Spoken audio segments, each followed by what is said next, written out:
Hey guys, the summer heat has started to kick in, and so it's time for me to think what I am going to be putting in the cut flower garden for autumn. These guys. For anyone who doesn't know, my name is Peggy and I am growing a cut flower garden here on my allotment in Kanagawa Prefecture, Japan, which is just south of Tokyo in USDA Zone 9B. Thanks for checking out my channel. Okay, it is really hot here, summer has kicked in, but I am only just starting some seeds, and that might seem really late for a lot of people, but I am in zone 9B, which means my season doesn't really end until December, and even then I'm going to be planting more stuff later on to take me from December to January and February. So I have purposely held off everything that I'm going to plant today. I could have planted a lot earlier and it would be blooming through the summer, but I found that here it's just too hot. So I purposely am planting them now so that they'll be going into my garden at the end of July, and they'll miss that kind of real crispy summer time. Hopefully, this is what I'm hoping.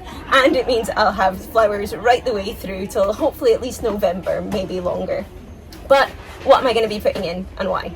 So the first thing I'm going to seed today is some marigold. Now I actually bought these seeds last year and didn't have anywhere to put them in the garden, so it is a bit old seed, but I'm kind of looking forward to it. I've seen some people grow these and I don't like marigolds because they're so bright and kind of very, very orange usually, or very, very yellow, but I found these ones which are a really kind of soft yellowy white, and I thought these were going to be really pretty. So these are African marigold, but as well as that would be a big filler. I'm hoping that these are going to bloom at the same time as my dahlia should be blooming and my chrysanthemum will be blooming, so they're kind of big flowers as well. So I didn't want to have too many of these, so I've also bought these, which is a French marigold, and these are much smaller and fluffier and come on big tall stems. So I've got African marigold and French marigold.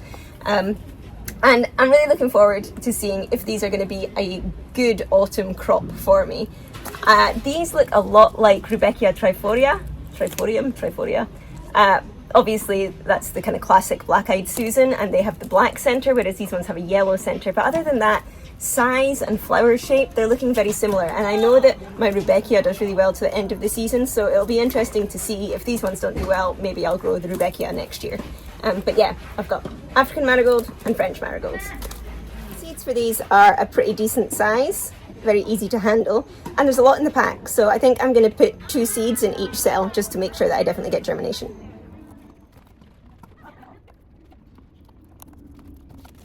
The humidity here is insane right now, so these humidity domes might not be staying on very long, but I'll leave them on just until I start to see some kind of germination, and then I'll take them off. They do have ventilation in the top. You can turn this, and I might put that on when during the day when it gets really, really hot here, or just take these off because I don't want them to get too hot, and I am going to be putting them in a slightly shaded place because the sun is so strong. First one. Okay, next I have a filler, and it's a filler that I've grown before, which is Amaranth. Now this one is velvet curtains. I have grown this and I really liked it, but I wasn't good at picking it at the right time. I was letting it get really, really big, and then it kind of overwhelmed things in the vase and it drooped quite quickly, but that was my fault. I was cutting it at the wrong time.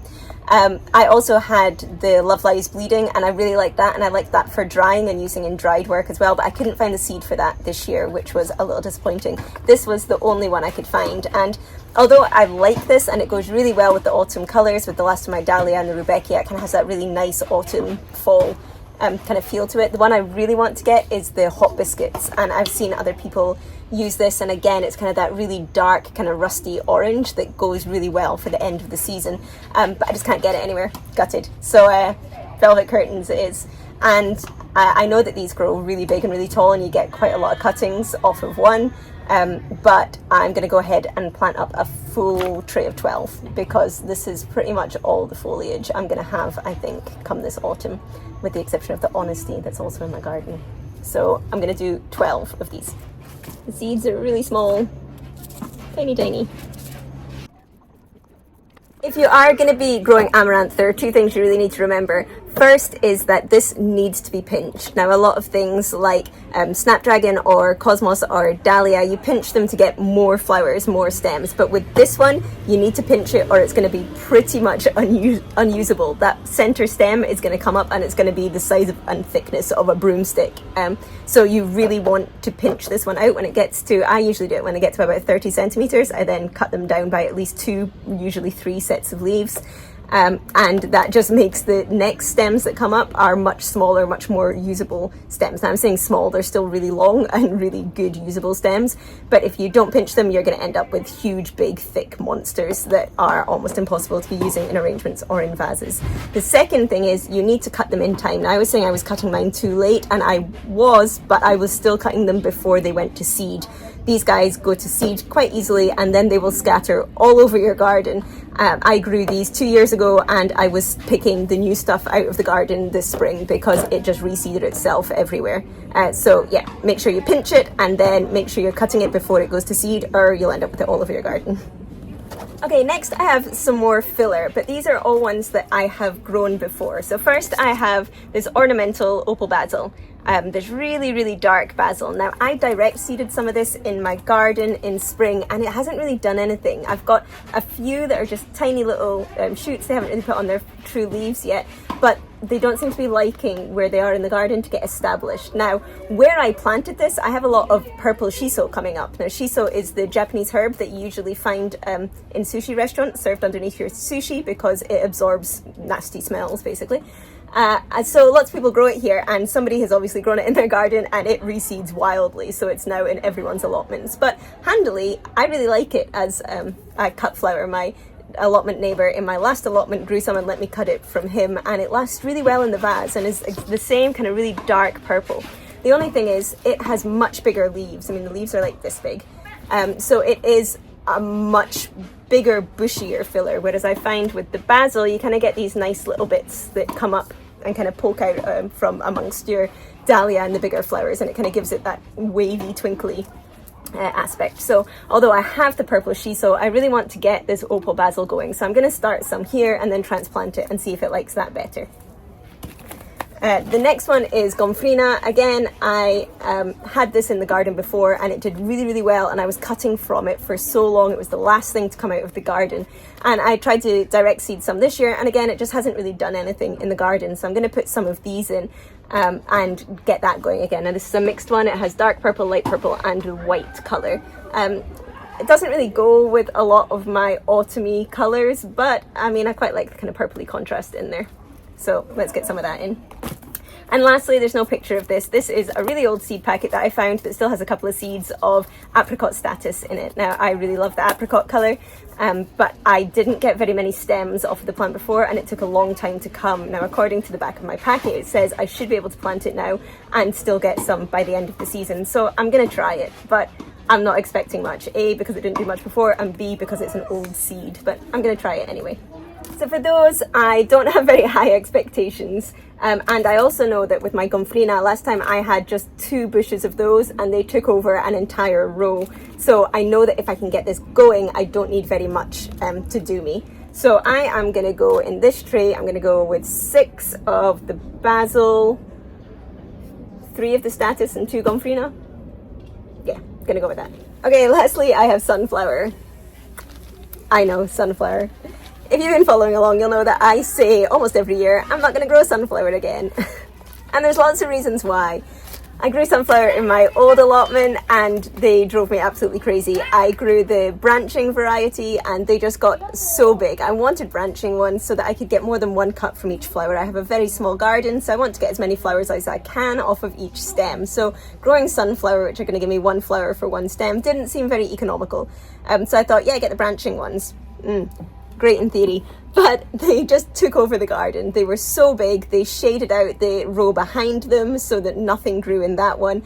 They were massive. I'm 5'2". Those things were huge. I had such trouble harvesting them. I didn't really know when to harvest them because on one stem you would have some that were open, there would have some that were still in closed buds, and I just felt really uncomfortable about when to cut them.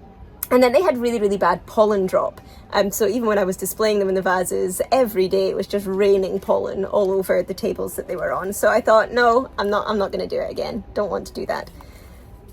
And yet here I am. But there's a few reasons why. First, I have a spare spot in the garden. If you watched my last couple of videos, you'll know that I found out I was allergic to the achillea in my garden. I was having a really bad reaction to it and I had to dig it all up, which has left me with a big plot available, and I've got nothing to put in there. So I went for something fast. These are 45-day sunflowers, so I should be able to hopefully get 2 plantings of these out before the end of the season. Secondly, these are single sunflower, so it is going to be 1 stem for 1 flower, but it's spare room, so I'm not really fussed about that. These do not grow very tall because they're 45-day sunflower. They tend to be a lot shorter, so hopefully they won't shade everything else out in the garden. Thirdly, these are all F1 varieties. F1 varieties are bred specially for cut flowers, and they do not have pollen in them, so I'm not going to have the pollen drop issue. And finally, the ones that I have got, which are, what have I got? Himawari F1 Sunrich Up Orange. Sunrichy Up Orangey. I have a Himawari F1 White. These are the F1 White Lights, and this is the whiter one with the yellow center. And then this is the same Himawari F1 White Light, but this has the black center. So similar, but with different colored centers. And then this one is the orange one. As well as all of the things, yeah, as well as that, these are the up varieties, which means these are a new variety, which instead of having the face like this, like there usually is on a sunflower, the face actually comes up. And that means that if you're having it in a bouquet or an arrangement, it's actually much easier to design with. Usually with a sunflower, it has a very flat face that sits like this, and so in a bouquet it's quite hard to use them. So these are the upright varieties where the face is going to be like this, and I'm hoping that will make them easier to arrange with. So let's try it. With these being 45-day sunflower, I do not want to get them all blooming at the same time. Because then I would just have way too many sunflower and they'd be gone in a week. So I am going to plant 8 of each now, and that should give me a second planting, I'm hoping, in a couple of weeks, so that I will have at least 2 flushes of sunflower. So I'm going to do, I would say 8 of each, but I leave one empty, so I'm going to have to do 6 of one. Let's do 6 of the orange one because I'm not so hot on them. So 6 orange and 8 of the others. Evidently these seeds were made by Barbie. I mean, that's not looking very natural, is it? This is the orange ones. I've never seen Barbie pink seeds before.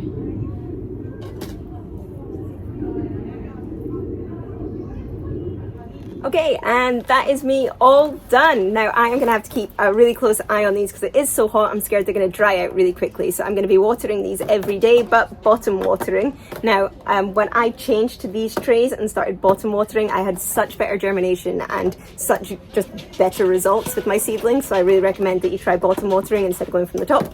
I'm going to try and keep these as moist and happy as I can, while also putting them in a slightly shady space just because it is so hot here. I'm so hot.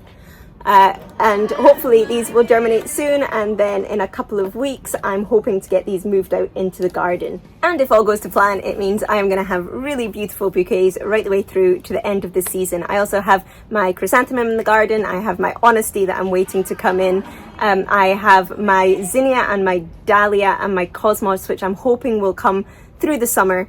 My cosmos tends to die off quite a lot though, but that's basically my summer lot, and then this will be my autumn flowers, as well as the rudbeckia that is already in there as well.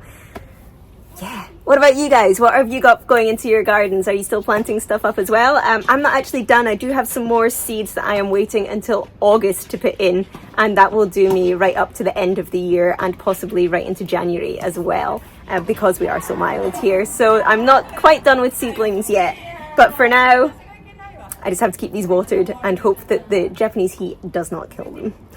If you want to follow along and see how all of these do, then remember to hit the subscribe button below. If you want to see what I do with my garden and things that are happening in the garden on a more daily basis, you can check out my Instagram, which is From the Witch's Garden, and there's a link to that below this. My nails are absolutely filthy. Look at that. It's gross. But that is all from me this week, and I will see you guys next week. Bye.